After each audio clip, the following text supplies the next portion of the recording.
మనము ఎంతో ప్రేమగా పెంచేటువంటి మొక్కల్ని ఎండల నుంచి కాపాడుకోవడం కోసం ఈరోజు మన ఇంట్లో ఈజీగా దొరికేటువంటి ఆనియన్ పీల్స్ ఏవైతే ఉంటాయో వాటితోటి లిక్విడ్ ఫెర్టిలైజర్ తయారు చేసి మొక్కలకు కావాల్సిన మినరల్స్, ఇందులో మెయిన్గా పొటాషియం, జింక్, ఐరన్, కాల్షియం ఇవన్నీ కూడా డెఫిషియన్సీ లేకుండా మొక్కలకి ఈజీగా అందుతాయి. ఇది ఏ మొక్కకైనా ఇచ్చుకోవచ్చు. ఈ మొక్కలకి ఆ మొక్కలకి లేదు, పండ్ల మొక్కలకి, పూల మొక్కలకి, కూరగాయల మొక్కలకి ఇవ్వచ్చు. ఇలా లిక్విడ్ ఫెర్టిలైజర్ ఇవ్వడం వల్ల మనకి మొక్కలు చాలా హెల్తీగా గ్రీనిష్గా వస్తాయి. ఎండాకాలంలో కూడాను చనిపోవడం అనేది జరగదు.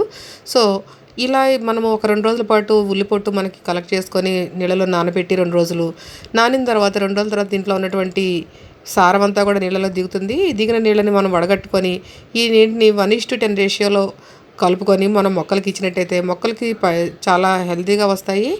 చాలా గ్రీనిష్గా ఉంటాయి మొక్కలు అనేవి. ట్రై చేయండి మీరు కూడాను. నచ్చితే లైక్ చేయండి. అలాగే వాటరింగ్ అనేది కూడా చాలా జాగ్రత్తగా ఇవ్వాలి.